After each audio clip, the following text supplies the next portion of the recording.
In the previous lecture, I left the discussion with two questions. The first one is how to visualize two-dimensional and three-dimensional arrays. And the second one is why we are multiplying the sizes which are mentioned in those square brackets in order to calculate the size of the array. I'll discuss those two questions in terms of two-dimensional arrays in this lecture.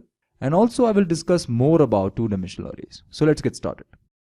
First of all, the basic form of declaring two-dimensional array is you have to specify the data type, then the name of the array, and then within these square brackets you have to specify the sizes. X and Y here represents the size. Okay. Now let's address our first question, that is how to visualize two-dimensional array. Recall that a multi-dimensional array is an array of arrays, right? A multi-dimensional array you can imagine as an array of arrays. That is the combination of multiple arrays. And please also recall how to declare a 1D array. We can declare 1D array using this statement. You have to specify the data type, the name of the array, and just a single size you have to mention. And how we can visualize a 1D array? This is the usual way of visualization. We imagine a 1D array as a single row which consists of multiple blocks, and the number of blocks is basically equals to the size that we have mentioned. If it is 5, then there are 5 blocks. Okay? This is the way how we can visualize a 1D array. Now if we add one more dimension here, then it becomes a 2D array, isn't that so? But how we can visualize it? This simply means we require 4 such 1D arrays which consist of 5 blocks. That is 4 1D arrays which consist of 5 blocks each. Okay? They are quite far away, isn't that so? Let's see what happens when we combine them together. It forms up a matrix, and the size of this matrix is 4 cross 5. It consists of 4 rows and 5 columns. Isn't that so? So we can say that a two-dimensional array is basically a matrix, right? Here in this case it is 4 cross 5 matrix because it consists of 4 rows and 5 columns, right? This is the way we can visualize a two-dimensional array. And how many elements does this array consist of? It consists of 4 into 5 elements. That means 20 elements. So what is the conclusion? This first size means the number of rows and this means the number of columns. Okay? And in order to multiply the size of any two-dimensional array, we have to multiply the number of rows by number of columns. In this case, we will multiply 4 by 5, which gives me 20. This array is capable of storing 20 elements. And if we want to calculate the size in bytes, we will simply multiply 20 by 4. I'm assuming here that the size of one element is 4 bytes. Therefore, I will multiply this 20 by 4 and it gives me 80 bytes. So the size of this array in bytes is 80. Let's see how we can initialize two-dimensional arrays. In order to initialize two-dimensional array, there are two methods that I'm going to discuss. First method is this. We can initialize two-dimensional array by simply mentioning the elements inside these curly brackets. Okay? As this array consists of 2 rows and 3 columns, so let me draw them over here. And please note down that index always starts from 0. When I'm saying 2 rows, the index starts from 0 and ends at 1. And when I'm saying it consists of 3 columns, that means index starts from 0 and ends at 2. And how the elements are stored in this array? The first element stores at this particular location. Second element stores at this location. Third element stores at this location. Fourth element stored at this location. Fifth element stored at this location. And sixth element finally will get stored in this location. Okay? All the elements here will store in a consecutive fashion. But sometimes it is confusing. There is one better method of initialization which I am going to discuss next. And here is this method. This will also initialize this array in this form that we have seen previously. But the beauty of this initialization is we can visualize it properly. This depicts the row 1 and this depicts the row 2. Okay? Now after having a discussion on initialization, let's talk about how we can access 2D array elements. Using row index and column index, we can access 2D array elements. For example, we can access element stored in first row and second column of below array like this. We have to specify the index, that is, row index must be 0, that depicts the first row, and column index must be 1, that depicts the second column. In order to access the first row second column element, that is this element, we have to specify the row index as 0 and column index as 1. Okay. Now, after having a discussion on how to access 2D array elements, let's learn how to print 2D array elements. We can print 1D array elements using single for loop. Isn't that so?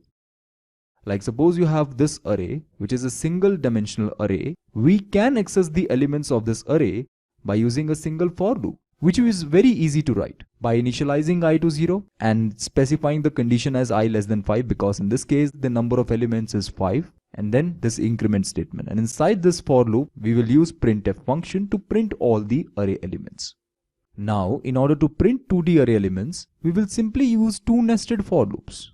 That is the basic idea. That is, if you have a 2D array like this, then we can print all the elements of this array by using these two nested for loops. Let's see how we can print all the elements of 2D array using two for loops.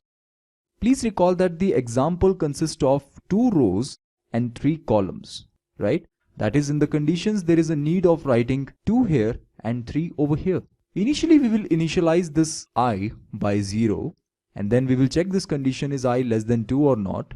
Yes, I is less than 2 because I is 0. Therefore, we will come inside this for loop and we will initialize j to 0.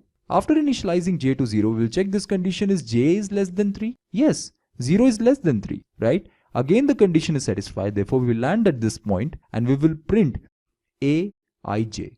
This means we will print a00 because I is also 0 and j is also 0.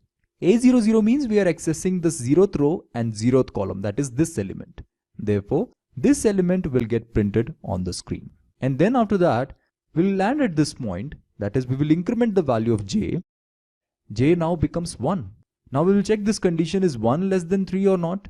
Yes, 1 is less than 3, therefore condition is again satisfied. We will come at this point, we will print A01.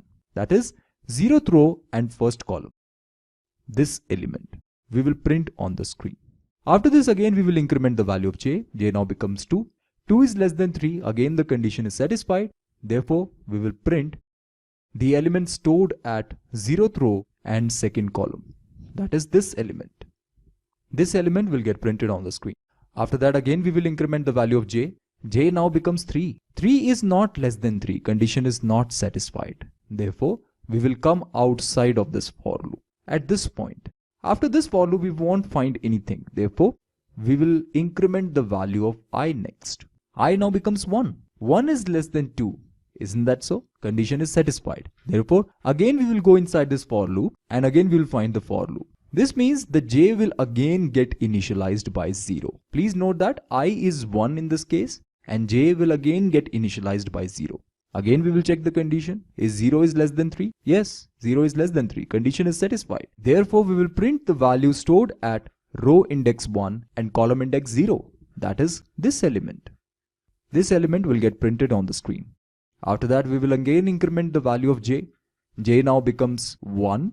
1 is less than 3. Condition is satisfied. Therefore, we will print the value stored at row index 1 and column index 1. Row index 1, column index 1. That means this element 5 will get printed on the screen. After that we will increment the value of j again and j now becomes 2. 2 is less than 3, condition is satisfied. We'll go inside and print the value stored at row index 1 and column index 2, that is this particular element. This will get printed on the screen. J now becomes 3.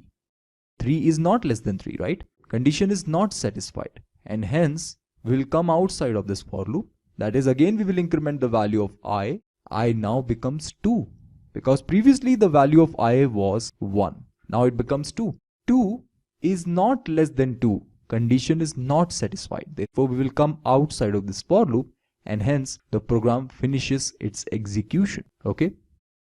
Therefore, the final output is 1, 2, 3, 4, 5, 6. That is all the elements which are stored in this 2D array. This means that this nested for loop structure helps us in printing all the elements of this array. Okay. What we have learned so far? We have learned that how to declare and define two-dimensional array. Then we learned how to visualize two-dimensional array. Then we learned how to initialize two-dimensional array. Then we have learned how to access two-dimensional array elements. Then finally, we learned how to print two-dimensional array elements. Okay friends, this is it for now. Thank you for watching this presentation.